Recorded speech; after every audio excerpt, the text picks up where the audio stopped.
away from a pollination disaster. Why have we let it get to this point where one bad storm could essentially wipe out our bee population? It is clear what we are doing is not working. This amendment is supported. Gentleman's time has expired. For what purpose does the gentleman from Oklahoma seek recognition? Mr. Chairman, I rise in opposition to the amendment. Gentleman from Oklahoma is recognized for 5 minutes. Mr. Chairman, I yield as much time to myself as I might consume. Gentleman is recognized. I appreciate the gentlelady's very sincere interest and, of course, our colleague Congressman Hastings' work and concern about pollinator health. He's been a champion on these issues for quite some time. And while we're all aware of the need for federal cooperation in addressing the issues related to pollinators, I believe this amendment is costly and duplicative. I'm likewise concerned with the broad nature of the authority granted to the Secretary to implement new policies without the necessary statutory structure to direct the Secretary's agenda. I'm aware that several constituent groups have raised concerns since this language first surfaced last month as a proposed Boxer amendment to the Senate Farm Bill, but as yet few, if any, have had a chance to thoroughly evaluate it, and none have had a chance to be heard in a hearing process to evaluate their concerns. I therefore must respectfully oppose the amendment and urge my colleagues otherwise. And I'd like to work with both the lady and the distinguished gentleman to see if we can come up with a mutually desirable outcome to address this. But when I say I'm concerned about the authority given to the Secretary, in the language it says, the Secretary, in consultation with the Secretary of the Interior and the Administrator of the Environmental Protection Agency, shall carry out such activities as the Secretary determines to be appropriate to protect and ensure long-term viability of populations. I just have concerns about the nature of this language, and therefore I must respectfully oppose the amendment and reserve the balance of my time. The gentleman from Oklahoma reserves the balance of his time. The gentlewoman's time has expired. The gentleman from Oklahoma is recognized. Mr. Chairman, I yield back the balance of my time. The question is on the amendment offered by the gentlewoman from Ohio. Those in favor say aye. Those opposed say no. In the opinion of the Chair, the noes have it. The amendment is not agreed to. Yes, Mr. Chairman, I would like to ask for a recorded vote on that issue, please. Pursuant to Clause 6 of Rule 18, further proceedings on the amendment offered by the gentlewoman from Ohio will be postponed.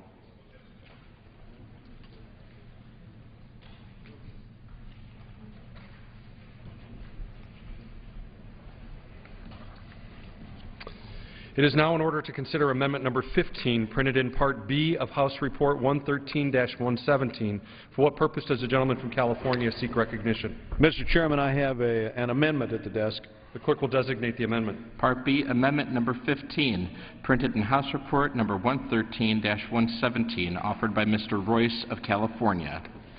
Pursuant to House Resolution 271, the gentleman from California, Mr. Royce, and a member opposed, each will control 10 minutes. The Chair recognizes the gentleman from California.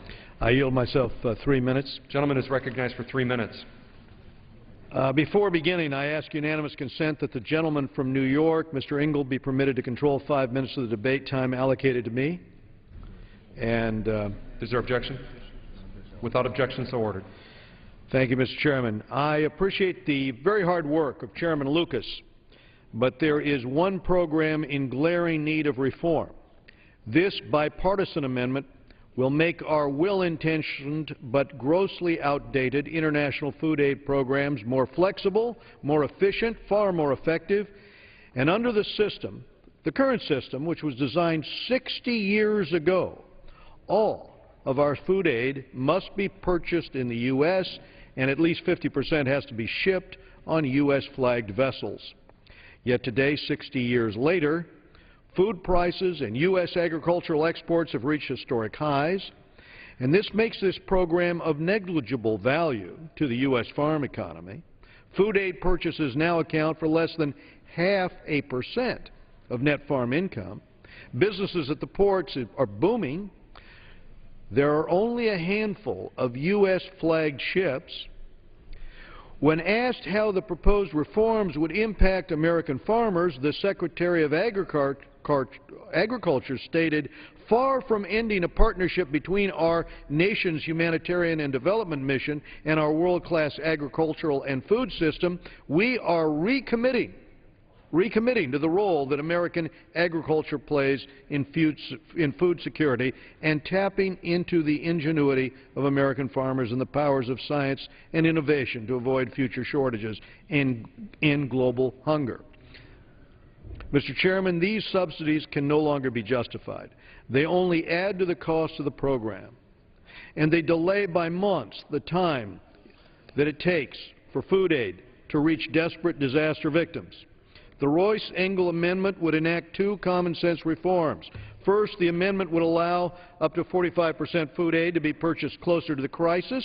This change will yield an estimated $215 million in efficiency savings. It's going to reduce mandatory spending by $150 million over the bill's life, and it's going to allow us to reach 4 million more disaster victims.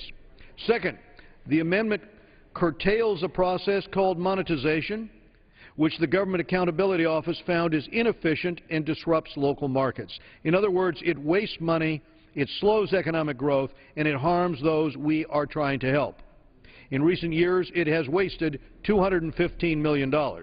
There are real-life consequences to clinging to an inflexible, inefficient program that puts the interests of the few over taxpayers, not to mention the millions in desperate need of humanitarian aid globally. With this reform, by investing in local markets, we help nations become more food secure, we develop more U.S. trade partners, we break the cycle of aid dependency.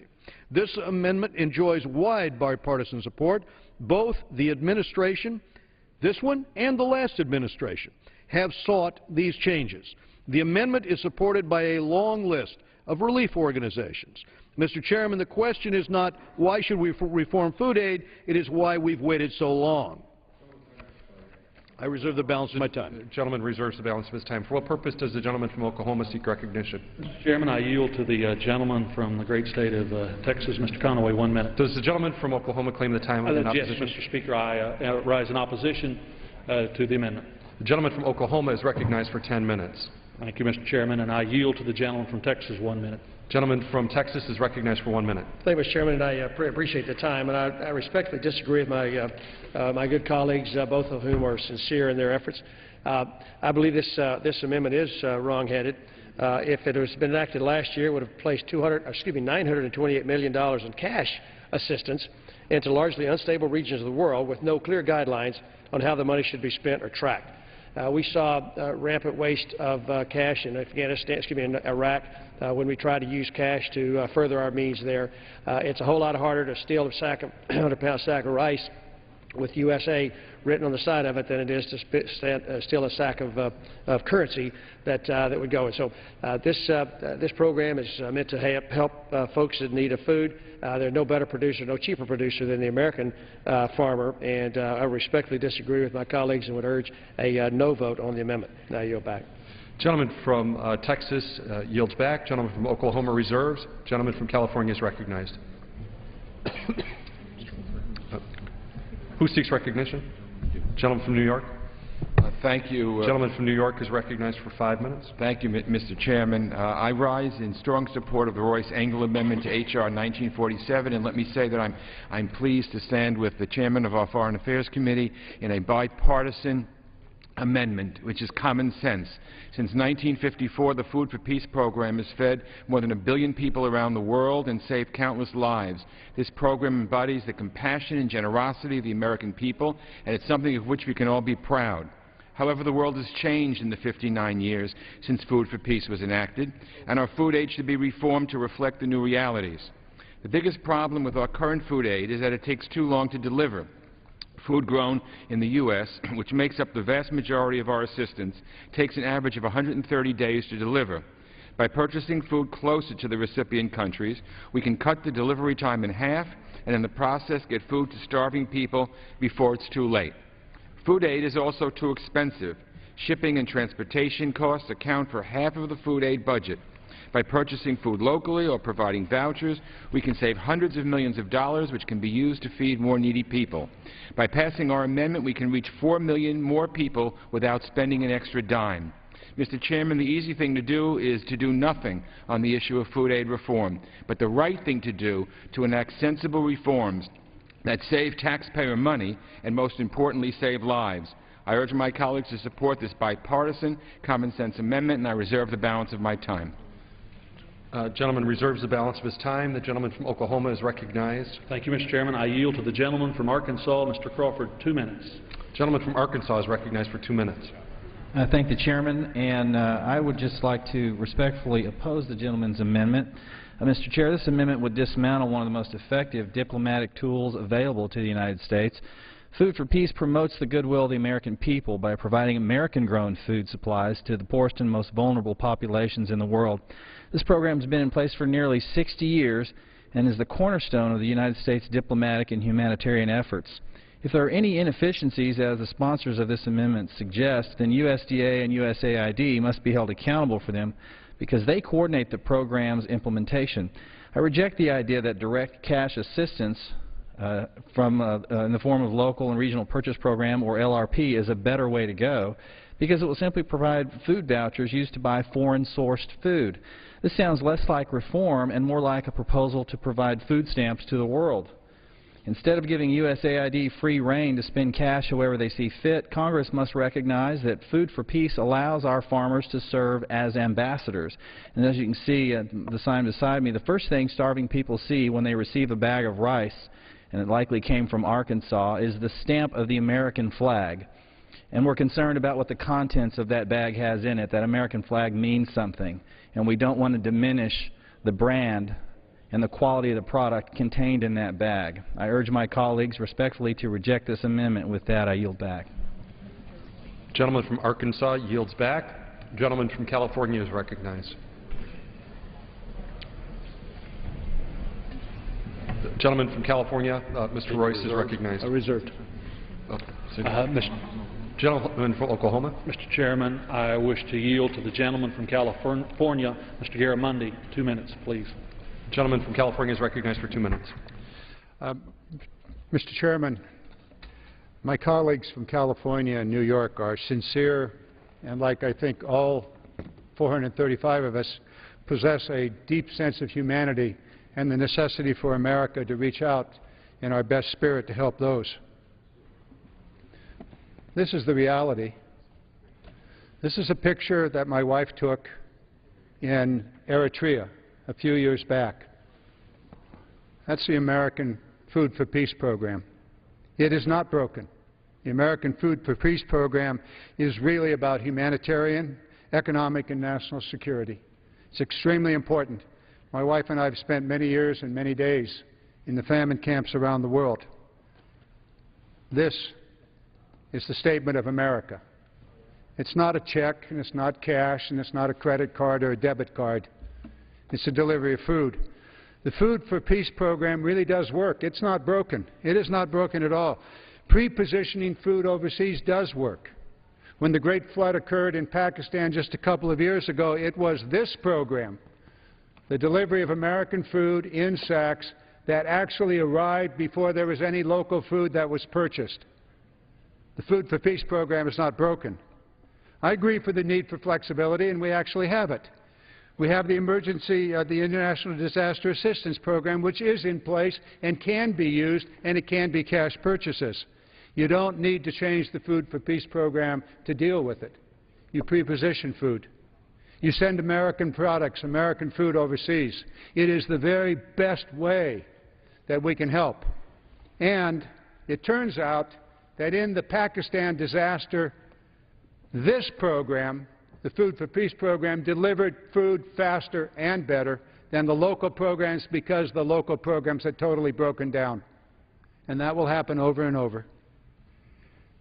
We don't need to destroy something that's worked for 50 years. I apparently yield back the remainder of my time. Mr. Chairman, I yield to the gentleman from West Virginia, Mr. Rahal. 2 minutes. Gentleman from West 1 minute. 1 minute. Sorry. Gentleman from West Virginia is recognized for 1 minute. Mr. Chairman, I thank the chairman for yielding. And while I support efforts to make our foreign food and aid programs as efficient and effective as possible, I cannot support the amendment by the gentleman from California and New York, Mr. Royce and Mr. Engel. However well-intentioned the sponsors might be, the effect of this amendment would be to undermine the integrity of the U.S. merchant marine and U.S. flag fleet, which serve our nation in times of war and peace.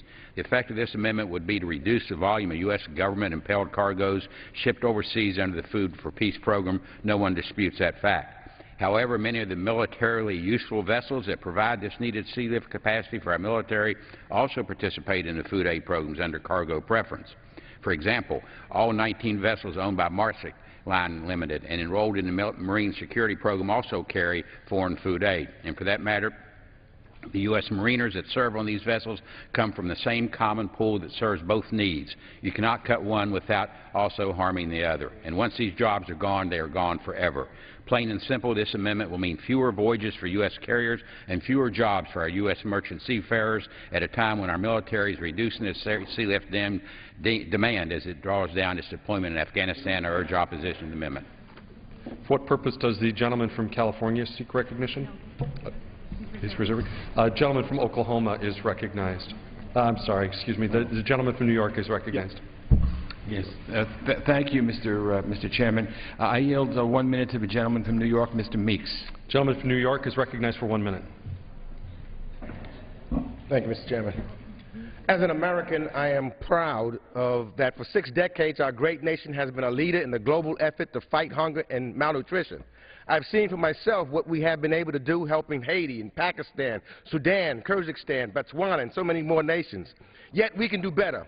We can reach millions more, we can enable local and regional producers to do more, and we can alleviate hunger while at the same time promoting agricultural development that is so desperately needed in many low-income and high-risk developing nations. I've seen how much more we could do if we enable in-country producers with local procurement and technical assistance. Millions more can be reached more efficiently and effectively, and can better empower nations and their people with the ability to self-sustain. Food reform makes sense if our goal is to help as many people as possible with funds that are dedicated to fighting hunger. Why not reach millions more for what we are spending today? I want it to be the case that we have reached many, and when I go on future trips, that recipient nations there is progress and how many we have reached. But I also want the capacity of those to have increased and so they can help themselves. Support and vote for the Royce-Engel Amendment. Gentleman from Oklahoma is recognized. Thank you, Mr. Chairman. I wish to yield to the gentleman from New Jersey, Mr. Andrews, 1 minute. Gentleman from New Jersey is recognized for 1 minute. Without objection, gentleman is recognized. Mr. Speaker, I deeply respect the authors of this amendment and respect their effort to try to balance competing concerns, but I respectfully believe they've struck the wrong balance. One concern that I have here is that money is fungible, food is not. The possibility of corruption occurring, not because of the good faith NGOs, but because of some of the forces at work in the countries we're talking about is a problem. At the same time, I believe the effect of this amendment would be to undercut our merchant marine activities, our agricultural exporters, and ultimately undercut support within this country for a robust program of food aid to the rest of the world. The present structure of the program is inclusive. It builds support. I respectfully think this amendment would detract from that support. For that reason, I would urge a no vote. Yield back. Gentleman yields back. Gentleman from New York is recognized. Thank you, Mr. Chairman. I yield 1 minute to the gentleman from Massachusetts, Mr. McGovern. Gentleman from Massachusetts is recognized for 1 minute. Mr. Chairman, I rise in support of this amendment. I've always been a strong supporter of America's global food aid programs, and I've made it a point to visit these programs in the field in Africa and in Latin America.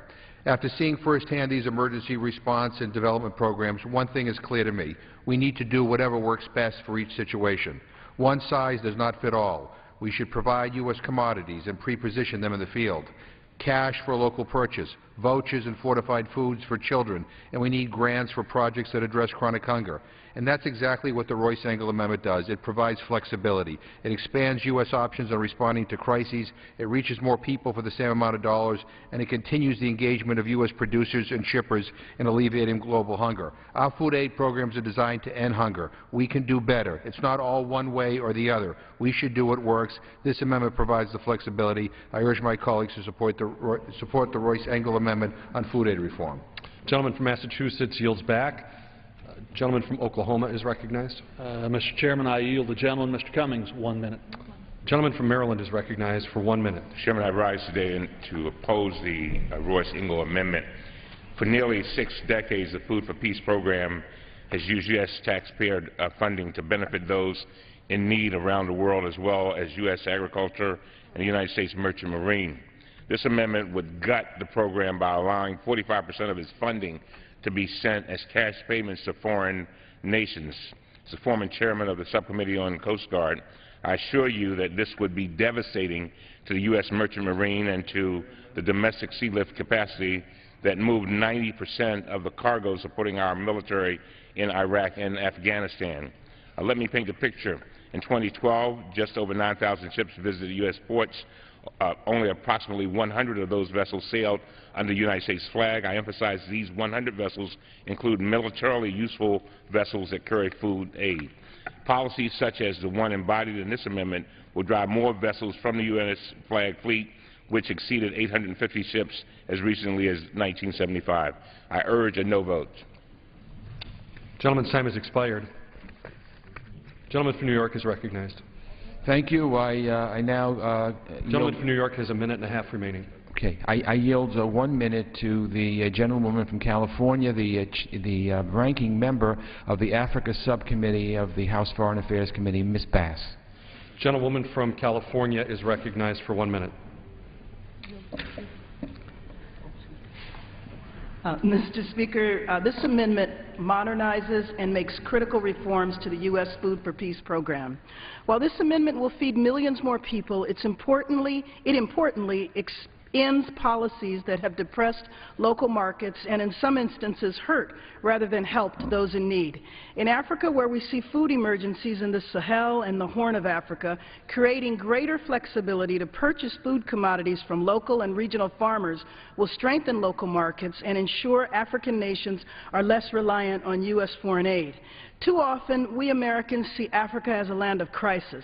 This amendment shifts this outlook and will look at Africans as an example what they themselves can and will play a critical role in addressing hunger and malnutrition. This amendment saves money and assists countries to be self-sufficient. Let's put an end to backward policies that are harmful to local markets and allow the continent of Africa and many other nations, Africa, with 6 of the fastest-growing economies in the world, to help solve local food emergencies. I urge my colleagues to support this amendment. Thank you. Gentleman's time has expired. Gentleman from Oklahoma is recognized. Mr. Chairman, I yield to the gentleman from Tennessee, Mr. Fincher. 1 minute. Gentleman from Tennessee. And Mr. Chairman, how much time do I have remaining? Gentleman from Oklahoma has 2.5 minutes remaining. I yield 1 minute to the gentleman from Tennessee. Gentleman from Tennessee is recognized for 1 minute. Thank you, Mr. Speaker. I rise in opposition to this amendment.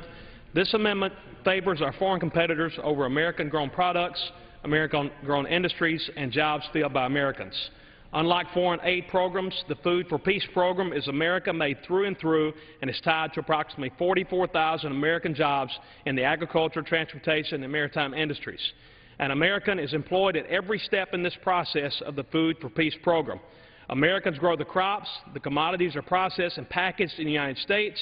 Those packages are carried by our railroads and barges to American seaports and finally delivered to the receiving nations by U.S. flag vessels. I urge my colleagues to vote no on this amendment and support American farmers, American workers, and American taxpayers. And I yield back. Gentleman from Tennessee yields back. Gentleman from New York is recognized. Has 30 seconds remaining. Yes, I'd like to yield my 30 seconds to the gentleman from California, Mr. Farr. Gentleman from California is recognized for 30 seconds. Thank you very much. Thank you for yielding. I rise in support of this amendment. Look, the way the program works now, it's the most expensive food in the world.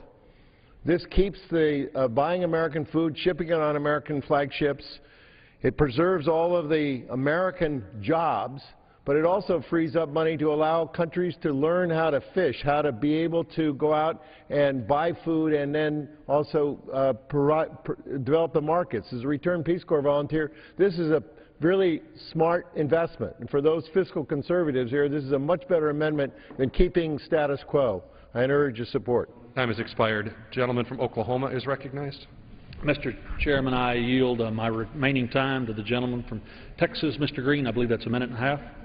A minute and 3/4 is remaining. The gentleman is recognized from Texas for a minute and 3/4. Thank you, Mr. Speaker, and thank my colleague from Oklahoma. I rise in opposition to the amendment offered by my good friends Congressman Royce and Engel. This amendment would cripple the Food for Peace program, our nation's premier foreign aid program, and endanger tens of thousands of jobs in agriculture and the maritime industry.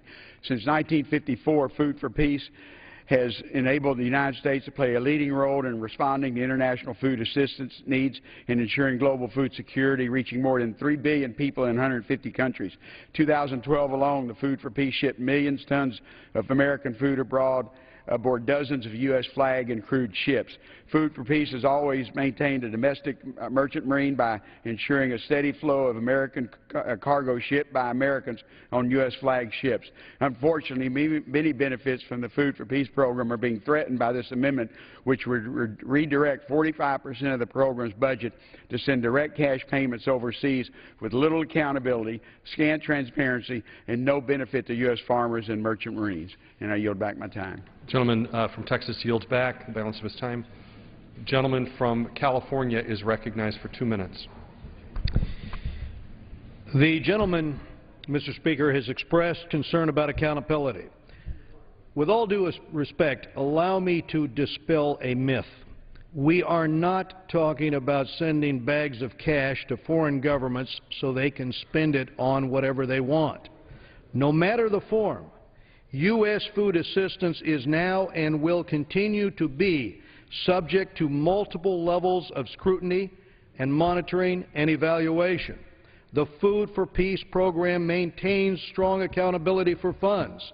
Food aid will continue to be branded with U.S. aid logos predominantly displayed on all program-related materials, regardless of whether the food is purchased in the United States or in the affected region. That is the way this program works. And according to the Secretary of Defense, the Defense Department supports the President's proposed reform, supports this reform of the food aid program, and the Defense Department has assessed that it will not affect U.S. maritime readiness or national security, obviously in any way, since these are non-militarily useful ships, under foreign ownership anyway, for the most part.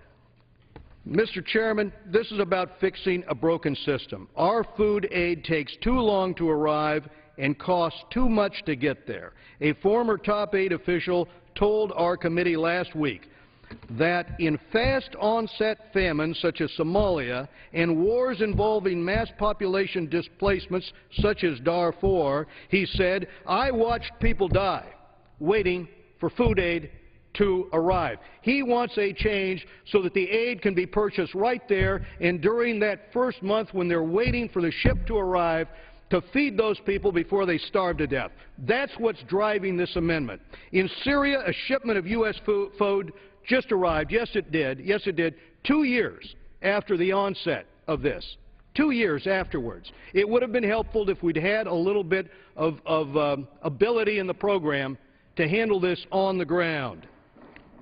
U.S. interests are being undermined here by archaic food aid programs, and I urge adoption. The gentleman from Oklahoma still has 3/4 of a minute remaining. Mr. Chairman, I yield back the balance of my time. The gentleman from Oklahoma yields back the balance of his time. The question is on the amendment offered by the gentleman from California. Those in favor say aye. Aye. Those opposed, no. No. In the opinion of the chair, the noes have it. The amendment is not agreed to. Gentleman from New York is recognized. Recorded vote. Pursuant to Clause 6 of Rule 18, further proceedings on the amendment offered by the gentleman from California will be postponed. It's now in order to consider amendment number 16, printed in Part B of House Report 113-117. For what purpose does the gentleman from Ohio seek recognition? Mr. Chairman, I have an amendment at the desk. The clerk will designate the amendment. Part B, amendment number 16, printed in House Report number 113-117, offered by Mr. Shabbat of Ohio. Pursuant to House Resolution 271, the gentleman from Ohio, Mr. Shabbat, and a member opposed each will control 5 minutes. The chair recognizes the gentleman from Ohio. Thank you, Mr. Chairman. The rationale behind this amendment is simple. Hardworking taxpayers should not have to subsidize the world's most successful companies and trade groups, and for their business and their advertising overseas. Yet that's exactly what the Market Access Program does. Every year, the federal government takes millions from taxpayers and hands it to multi-million-dollar corporations. These funds end up financing lavish international travel and marketing expenses for corporations that could most certainly afford to do it themselves. This is corporate, in my view, corporate cronyism for the well-connected, and with a $17 trillion debt almost, it's time to end this misuse of tax dollars. Just a few of the more egregious examples of waste include a taxpayer-funded Japanese Tweet While You Eat campaign to promote U.S. beef, an animated series in Spain promoting walnuts that chronicles the adventures of a squirrel named Super Twiggy and his nemesis, the Cholesterator, educational wine tastings in London and Denmark and Dublin and Mexico, American whiskey tastings in Hong Kong, an elaborate outdoor dinner party in New Delhi, India, so that food critics could discuss prunes. Mr. Chairman, the list goes on, and the trend is disturbing. Billion-dollar industries padding their bottom lines with American tax dollars. Now, they ought to do these things, but they ought to do it on their own dime, not on the backs of the American taxpayers. Take, for example, Blue Diamond Almonds, which, despite their billion-dollar year in 2012, still received $3.3 million from the Market Access Program, or the U.S. Meat Export Federation, which received $19 million from MAP last year, even though the value of pork and beef exports was at the highest level in history, or Sunkist Growers, Inc., which recorded its third consecutive billion-dollar year, but still received $2.2 million from the American taxpayer. So we have billion-dollar enterprises and million-dollar recipients of aid from the American taxpayer. The bottom line is Congress should not spend hard-earned tax dollars this way. Republicans don't believe in it. Democrats don't believe in it. So let's stop doing it. Don't get me wrong again. These businesses ought to be doing this. They ought to be advertising their own products, but they shouldn't do it on the backs of the American taxpayer. For the sake of the taxpayers who are earning the money that we're spending here, I urge the passage of this amendment, and I'd like to yield such time as he might consume to Mr. McClintock of California. The gentleman from California is recognized for 2 minutes. I thank the gentleman for yielding. I rise in strong support of the amendment. This is one of the most indefensible programs in the entire federal government. As Mr. Chabot said, it pays to market U.S. agricultural products in foreign countries, which invites the question, why should American taxpayers pay the advertising costs of some of the biggest corporations in the world? Who are we talking about here? Plucky little startup companies like Archer Daniels, Midland, Dole, Del Monte, Sunkist. Companies that are big enough to export produce overseas are certainly big enough to advertise that produce without picking the pockets of every small shopkeeper and worker in America. This amendment thankfully ends this program. It would save taxpayers about $2 billion over the next 10 years. And as the gentleman said, these expenditures are completely out of the realm of reason. $2 million to the California Prune Board for an evening dining experience for food critics in New Delhi to discuss prunes. For $2 million, that must have been quite an evening. $18.9 million going to the Cotton Council so it could advertise on India's reality TV show, Let's Design, now in its 5th season, by the way. This advertising isn't even being done in America. It is being done overseas, and it is being done to supplement the advertising budgets of giant corporations. Mr. Chairman, the Republican majority was supposed to end this kind of nonsense, not perpetuate it.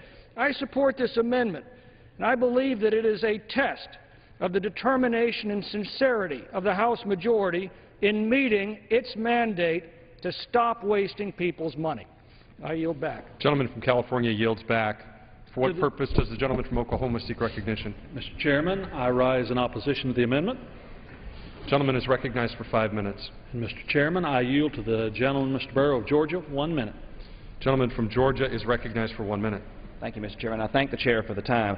Mr. Chairman, I represent one of the most diverse agricultural areas of the country. Farmers in the 12th District of Georgia grow almost everything you can imagine, fruits and vegetables, including one of the largest blueberry crops in the nation and the world-famous Vidalia onion, commodities like cotton and corn, pecans and peanuts, chickens and cows.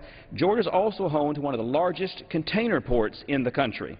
One of the real bright spots of the American economy is that thanks in large part to the Market Access Program, farmers have been able to expand their exports to foreign markets and ship their crops through the Port of Savannah to thriving markets overseas. These are opportunities that these small businesses probably would not have if it were not for the map connections they had. The people I represent, farmers and non-farmers alike, understand that growing markets add tremendous value to what farmers grow. The Market Access Program expands our access into larger world markets, and access to these markets is what helps our farmers compete in the global economy. I think that's worth preserving, so I urge my colleagues to oppose this amendment. With that, I yield back. Gentleman's time has expired. Gentleman from Ohio's time has expired as well. The gentleman from Oklahoma is recognized. Thank you, Mr. Chairman. I yield to the gentleman from Arkansas, Mr. Crawford, one of the subcommittee chairmen. 2 minutes. Gentleman from Arkansas is recognized for 2 minutes. Thank the chairman, and most respectfully oppose the gentleman's amendment. Mr. Chair, the MAP program has been a critical tool for producers in my district to access foreign markets. The program forms a private-public partnership that shares the cost of overseas marketing and promotional activities. The current agriculture export forecast for FY13 is estimated to be nearly $140 billion, which smashes our export records. For a country that operates under a net trade deficit, agriculture has been a bright spot and generates a surplus. Independent studies show that the MAP program is directly responsible for $6.1 billion of these exports. This is a 35-to-1 return on investment. How many other federal programs have this type of economic benefit? Not many. With our trade forecast expected to increase this year, this reinforces the need for valuable programs such as the Market Access Program. I urge my colleagues most respectfully to oppose the amendment, and with that I yield back. Gentleman from Arkansas yields back. Gentleman from Oklahoma is recognized. Mr. Chairman, I yield to the gentleman from a state with the most amazingly diverse agriculture, Mr. Costa, the remaining 2 minutes. Gentleman from California is recognized for 2 minutes. Thank you very much, Mr. Chairman. I rise in strong opposition to this amendment. The Market Access Program provides matching grants. These are matching grants for technical assistance and other activities that help our family farmers expand their markets, access overseas. Let's face it, we are in a global market, and our farmers are not always facing a level playing field. Since the creation of this extremely successful agricultural export program, it has increased America's export by over 500%. That is a success story by any measure. The USDA's commission study conducted in 2010 found that for every dollar that MAP spent, it generates, as was noted just a moment ago, $35 in additional exports. This creates an additional $6.1 billion in economic activity annually. Over billions and billions of dollars have been achieved as increased exports as a result of this program, and thousands of jobs. It includes safeguards to the taxpayers. The statements by the proponents of this measure, I believe, are overreaching because they ignore the fact that it is a matching grant, and the particular statements they make ignored the fact that these were personal expenditures by these organizations, not the money of the Market Access Program. So I would urge you to defeat this amendment. The processors have matched over 100% of the funds that we have provided in this program. It's been a success by any measure, and I would urge the defeat of this amendment. I give back the balance of my time. The gentleman yields back the balance of his time. For what purpose does the gentleman from Texas seek recognition? I'm sorry? We yield back the balance of our time. Gentleman yields back the balance of his time. The question is on the amendment offered by the gentleman from Ohio. Those in favor say aye. Those opposed say no. In the opinion of the chair, the noes have it. The amendment is not agreed to. For what purpose does the gentleman from Ohio seek recognition? Vote, Mr. Chairman. Pursuant to Clause 6 of Rule 18, further proceedings on the amendment offered by the gentleman from Ohio will be postponed.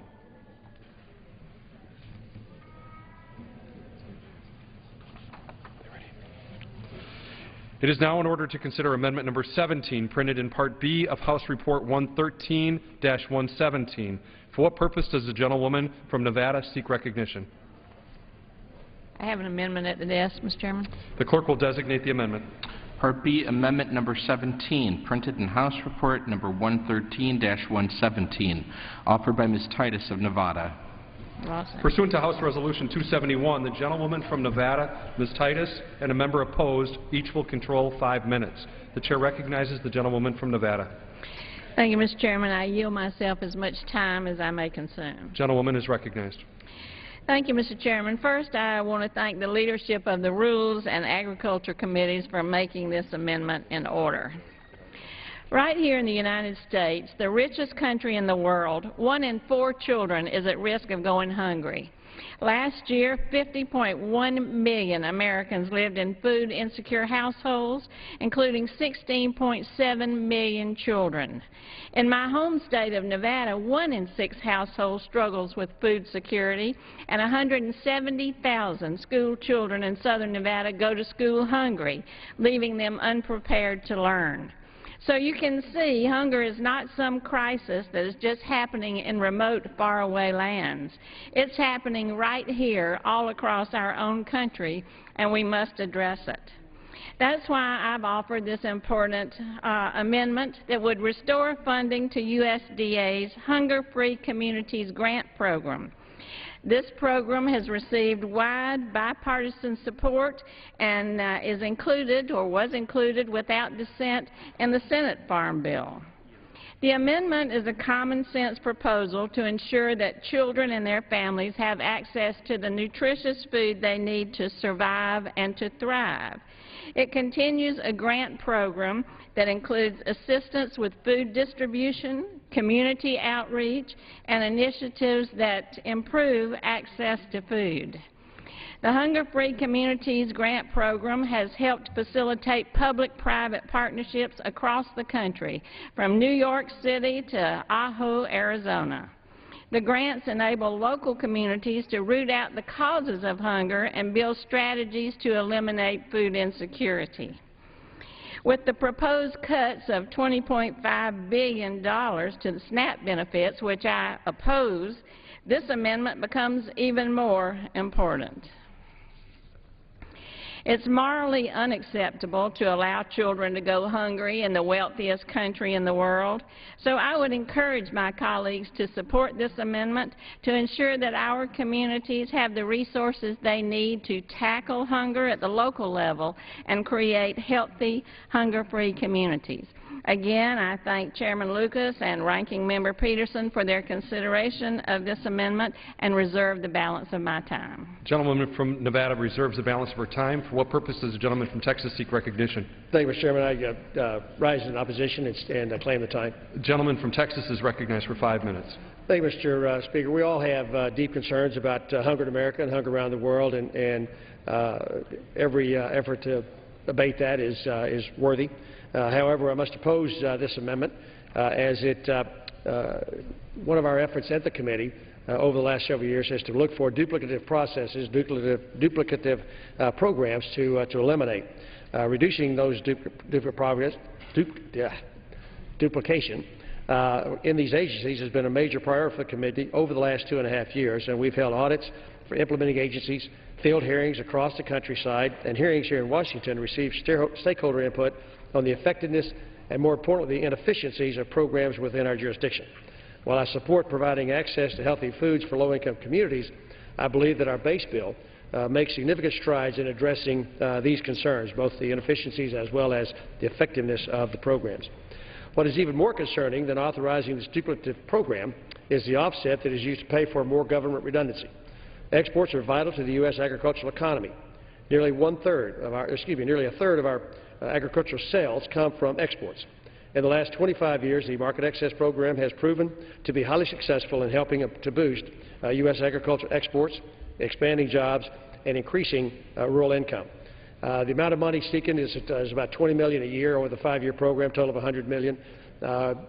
We must look at programs that are effective on a big enough scale to have a really big impact, and this is a program that, while perhaps impactful on a few very small communities and small issues, will not affect hunger widely across this country.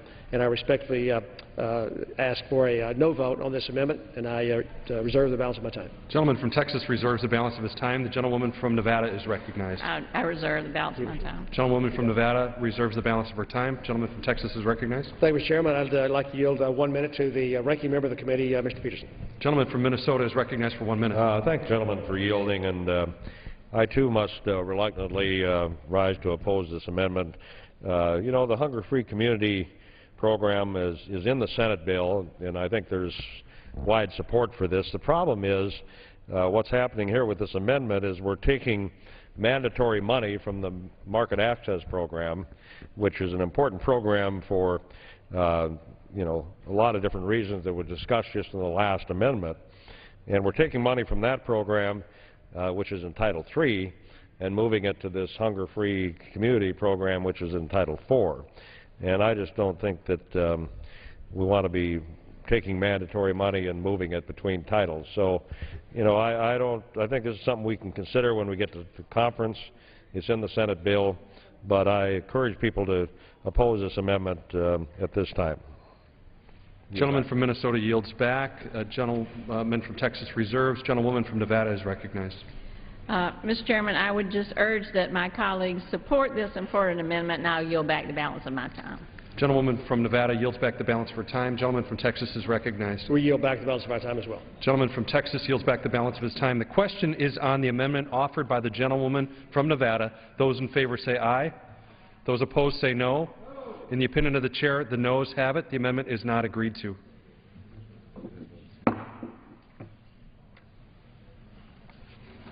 Pursuant to Clause 6 of Rule 18, proceedings will now resume on those amendments printed in Part B of House Report 113-117, on which further proceedings were postponed, in the following order.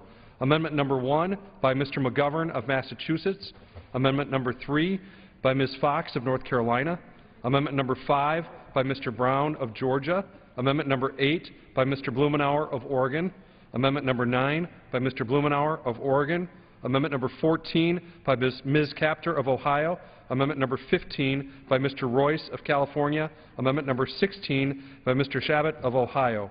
The chair will reduce to 2 minutes the minimum time for any electronic vote after the first vote in this series. The unfinished business is the request for recorded vote on Amendment number 1, printed in Part B of House Report 113-117 by the gentleman from Massachusetts, Mr. McGovern, on which further proceedings were postponed and on which the noes prevailed by voice vote. The clerk will redesignate the amendment. Part B, Amendment number 1, printed in House Report number 113-117, offered by Mr. McGovern of Massachusetts. A recorded vote has been requested. Those in support of the request for a recorded vote will rise and be counted. A sufficient number having risen, a recorded vote is ordered. Members will record their votes by electronic device. This is a 15-minute vote.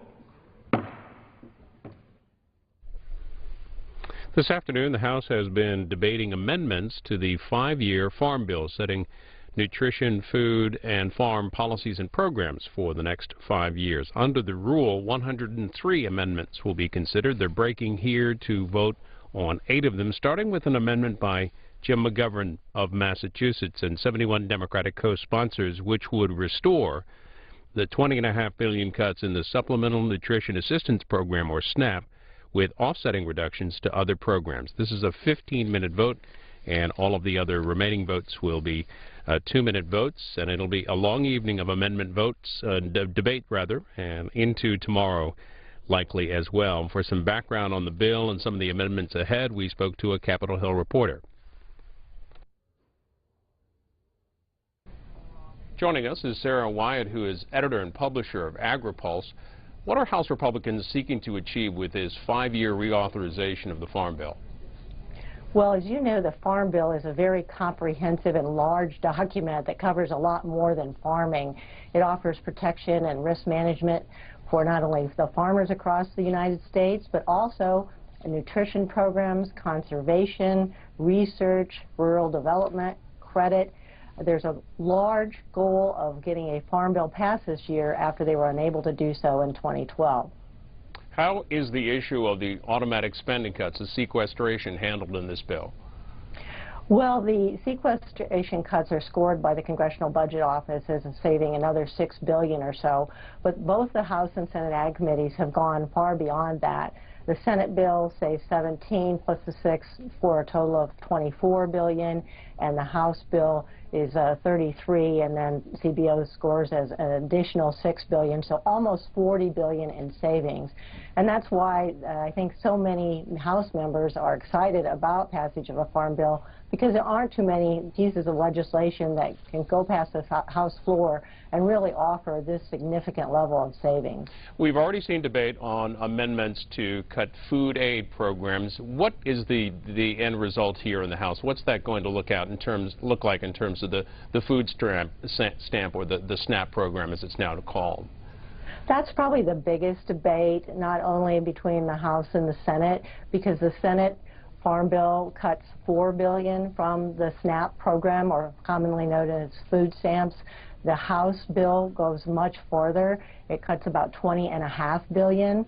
And the big debate here is really between folks who think that there is too much waste, fraud, and abuse and lack of accountability in any program that is that large, and those who think that, for example, Congressman Jim McGovern thinks that these cuts are so high that they will rob about 2 million people from being eligible from the SNAP program and about 200,000 children. So there's a very emotionally, highly charged debate going on that you're going to see repeated over the next few hours and days on the House floor as they look at the SNAP cuts from a variety of different angles. And basically it comes down to really whether or not there can be additional cuts. The Senate says they're okay with about $4 billion in cuts, and I think at the end of the day, this will all go to conference, and there'll be a resolution somewhere between the $4 and the $20.5 billion. What can you tell us about some of the other farm policy changes that are in this bill? Well, there's a lot of reform. Direct payments, which has really been a standard bearer of the farm program since the 1996 Freedom to Farm Bill, represent about $5 billion in spending every year. Those payments are going to be reduced entirely. And they have been made as a farm safety net measure, regardless of whether or not farmers planted any specific crop in a field. So those will be gone. There will also be changes in some of the risk management sorts of programs. On the commodity title, we'll see the addition of some new safety net things that are called the price loss coverage and the revenue loss coverage options in the House bill, the agricultural risk coverage, and the adverse market payment in the Senate bill. So some new tools in the safety net toolbox for farmers will likely emerge as a result of this. But they're also very contentious because not everyone agrees on how those should be advanced. But the biggest challenge to the commodity title was offered by Congressman Gibbs from Ohio, and this afternoon he withdrew that amendment.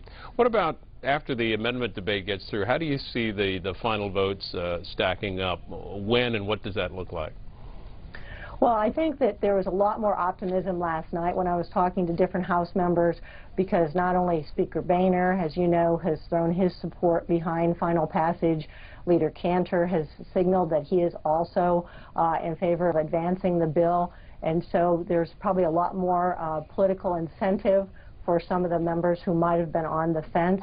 I still don't think they have quite enough votes to get this all passed on the House side. They're going to need some Democratic support.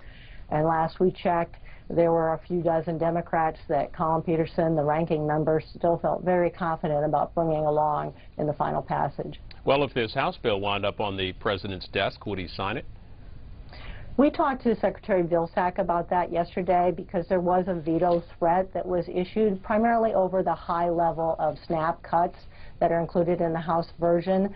Secretary Vilsack told us repeatedly that there is no stronger desire by the President or by his office to get a food, farm, and jobs bill passed yet this year before the extension expires September 30th. and they are very willing to work with the House body as it crafts some of these different amendments, and hopefully by the time the bill gets to conference and can be compromised with the Senate version, the White House will be ready and willing to sign it. Our guest, Sarah Wyant, who is editor and publisher of AgriPulse. Thanks for the update.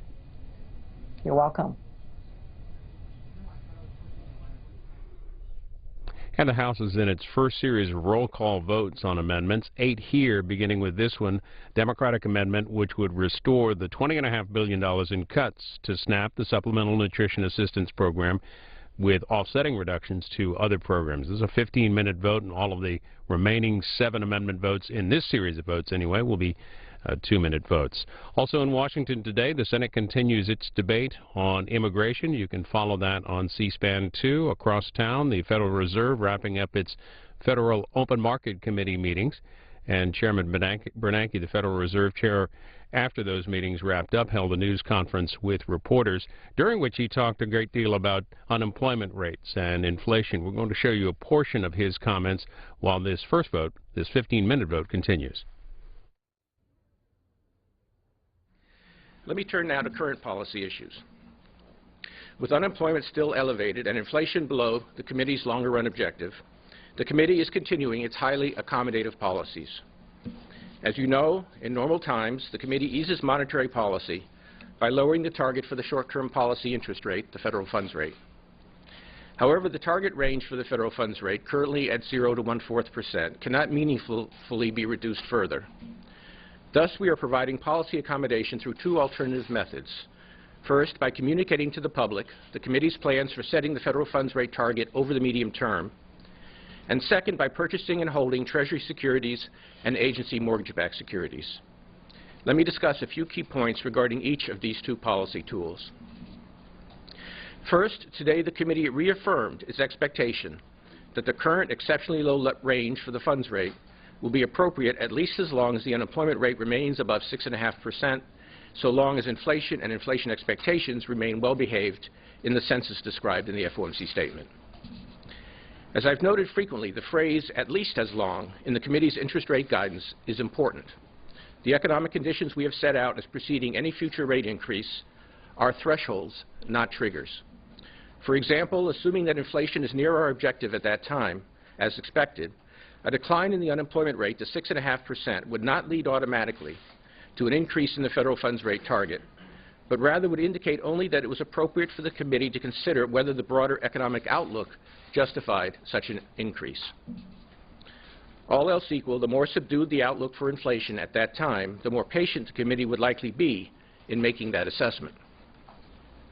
In the projections submitted for this meeting, 14 of 19 FOMC participants indicated that they expect the first increase in the target for the federal funds rate to occur in 2015, and 1 expected the first increase to occur in 2016. Moreover, so long as the economy remains short of maximum employment, inflation remains near our longer-run objective, and inflation expectations remain well anchored, increases in the target for the federal funds rate, once they begin, are likely to be gradual, consistent with the committee's balanced approach to meeting its employment and price stability objectives. The purpose of this forward guidance about policy is to assure households and businesses that monetary policy will continue to support the recovery even as the pace of economic growth and job creation picks up. Importantly, as our statement notes, the committee expects a considerable interval of time to pass between when the committee will cease adding accommodation through asset purchases and the time when the committee will begin to reduce accommodation by moving the federal funds rate target toward more normal levels. The second policy tool being employed by the committee is asset purchases. Specifically, the committee has been purchasing $40 billion per month in agency mortgage-backed securities and $45 billion per month in Treasury securities. When our program of asset purchases was initiated last September, the committee stated the goal of promoting a substantial improvement in the outlook for the labor market in the context of price stability, and noted it would also be taking appropriate account of the efficacy and costs of the program. Today, the committee made no changes to the purchase program. Although the committee left the pace of purchases unchanged at today's meeting, it has stated that it may vary the pace of purchases as economic conditions evolve. Any such change will reflect the incoming data and their implications for the outlook, as well as the cumulative progress made toward the committee's objectives since the program began in September. Going forward, the economic outcomes that the committee sees as most likely involve continuing gains in labor markets, supported by moderate growth that picks up over the next several quarters as the near-term restraint from fiscal policy and other headwinds diminishes. We also see inflation moving back toward our 2% objective over time. If the incoming data are broadly consistent with this forecast, the committee currently anticipates that it would be appropriate to moderate the monthly pace of purchases later this year. And if the subsequent data remain broadly aligned with our current expectations for the economy, we would continue to reduce the pace of purchases in measured steps through the first half of next year, ending purchases around mid-year.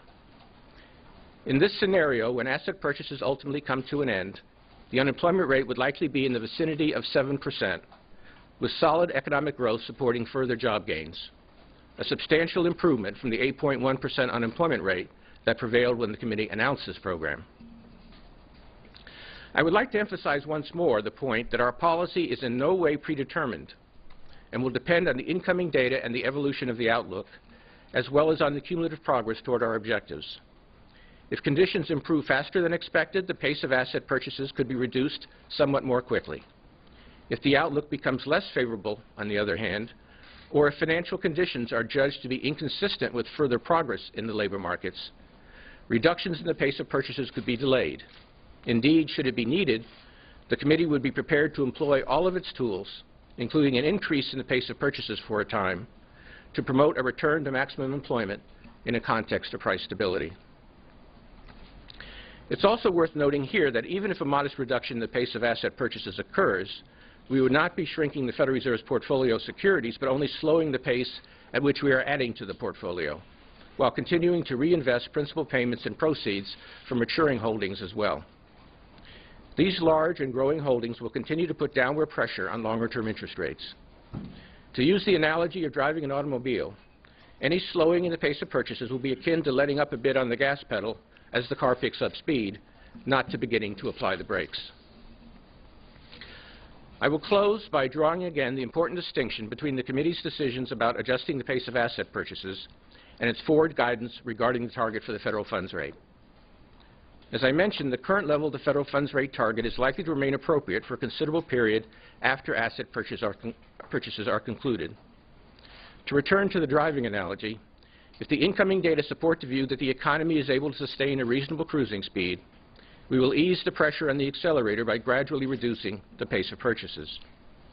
However, any need to consider applying the brakes by raising short-term rates is still far in the future. In any case, no matter how conditions may evolve, the Federal Reserve remains committed to fostering substantial improvement in the outlook for the labor market in a context of price stability. Thank you. I'd be glad to take your questions. Steve, and then we'll come to John. Mr. Chairman, Steve Leisman with CNBC. I hate to use my question and ask you to clarify something, but when you said gradually reduce purchases beginning later this year and ending it next year when the unemployment rate hits 7%, what is that? Is that a decision by the FOMC? Is that an intention that is? We had a good discussion of that issue today, and we haven't had. Obviously, there's no change in policy involved here. There's simply a clarification, helping people to think about where policy will evolve. So it was thought that it might be best for me to explain that to this group and answer questions. Future policy statements may include elements of this, but it's not a policy change. I'm just trying to explain how we're making a substantial improvement in the outlook for the labor market, how we're making that concrete, and how we're thinking about the potential future of the program given alternative policy and economic developments. So there's no consensus on that? That's not a vote of the FOMC? That's not a plan that's written down someplace? Or it represents the consensus of the FOMC, yes. Okay, if you could just the question I was going to ask was, could you give us some information on substantial improvement? Is that the unemployment rate coming down by itself to 7%, or are there other factors involved, and is it substantial compared to the fall? Is that when? Well, there are many factors that we look at when trying to judge the state of the labor market. As you know, we look at participation, payrolls, a variety of other data, but the 7% unemployment rate is indicative of the kind of progress we'd like to make in order to be able to say that we've reached substantial progress.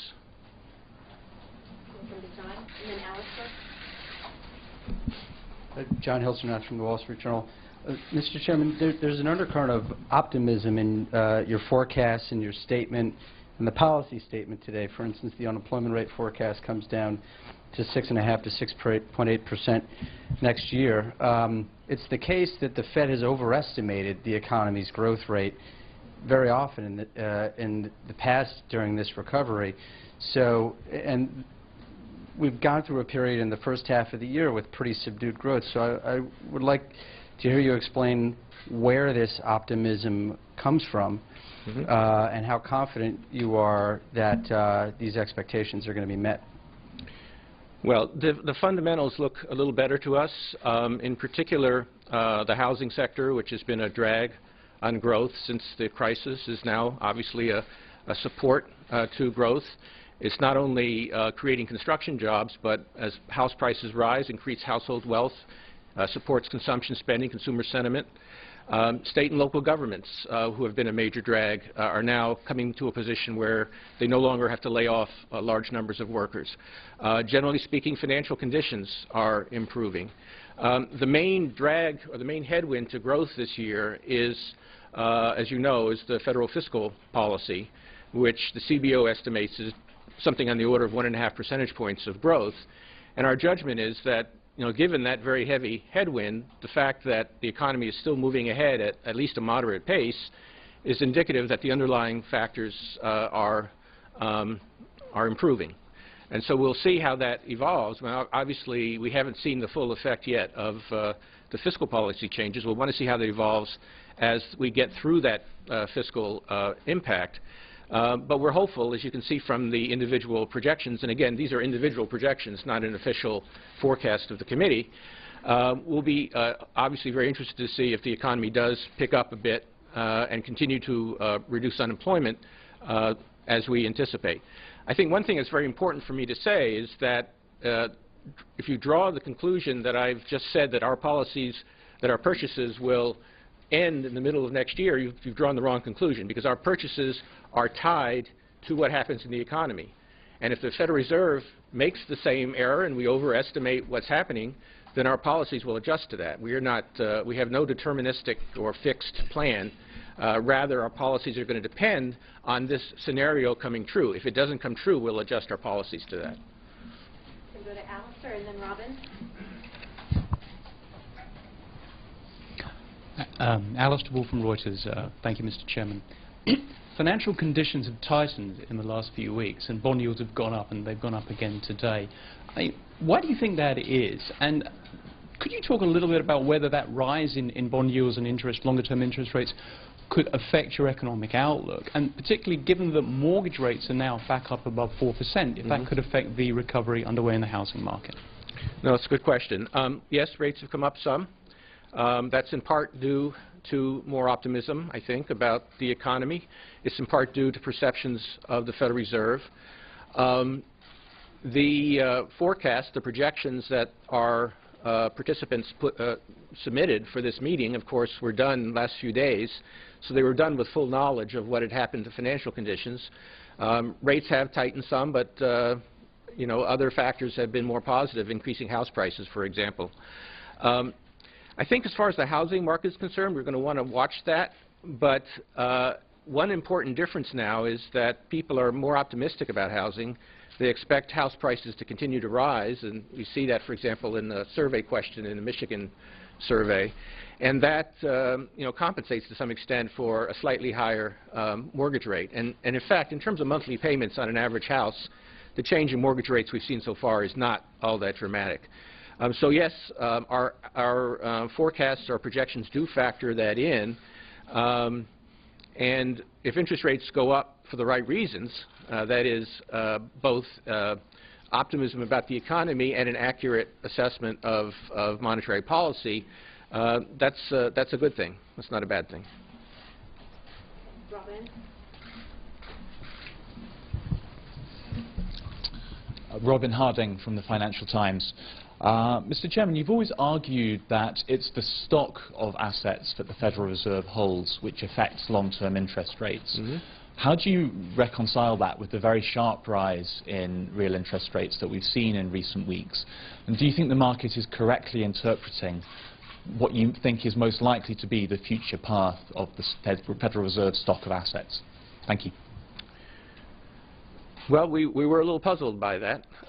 It was bigger than can be explained, I think, by changes in the ultimate stock of asset purchases within reasonable ranges. So I think we have to conclude that there are other factors at work as well, including, again, some optimism about the economy, maybe some uncertainty arising. So I'm agreeing with you that that seems larger than it can be explained by a changing view of monetary policy. It's difficult to judge whether the markets are in sync or not. Generally speaking, though, I think that what I've seen from analysts and market participants is not wildly different from what the committee is thinking and trying to, as I tried today, to communicate. I think the most important thing that I just want to convey again is that it's important not to say this date, that date, this time. It's important to understand that our policies are economic dependent. And in particular, if financial conditions move in a way that make this economic scenario unlikely, for example, then that would be a reason for us to adjust our policy. Okay, Elon.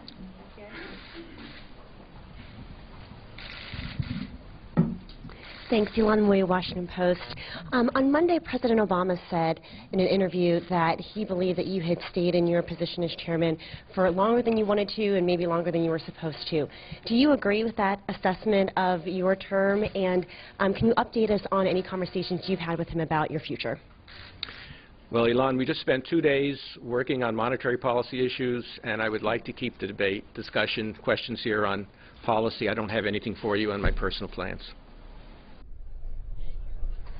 And all of that is available in our video library at cspan.org. We'll show it to you in its entirety later in our program schedule as well. Back on the House floor, this is the first of 8 amendment votes to the Farm Bill, the five-year reauthorization of farm programs and policies, and 103 amendments are allowed under the rule, so plenty more amendments ahead. Over in the Senate, much of the day they've been debating the immigration bill and some votes throughout the day. They're voting now on President Obama's trade representative nominee, Michael Froman. That's underway, and you can follow that on C-SPAN 2.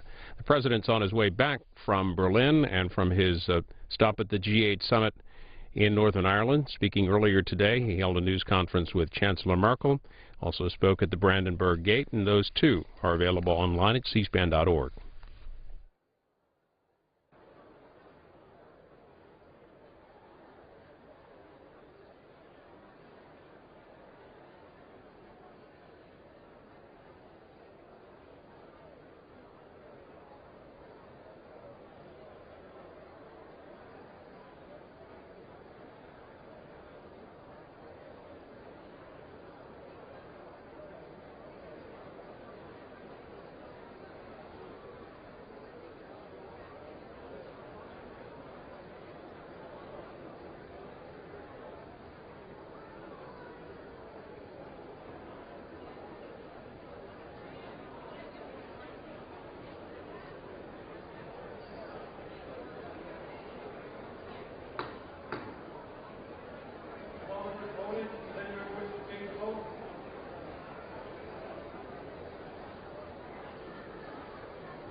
On this vote, the yeas are 188, the nays are 234. The amendment is not adopted. The unfinished business is the request for recorded vote on Amendment Number 3, printed in Part B of House Report 113-117 by the gentlewoman from North Carolina, Ms. Fox, on which further proceedings were postponed and on which the noes prevailed by voice vote. The clerk will redesignate the amendment. Part B, Amendment Number 3, printed in House Report Number 1.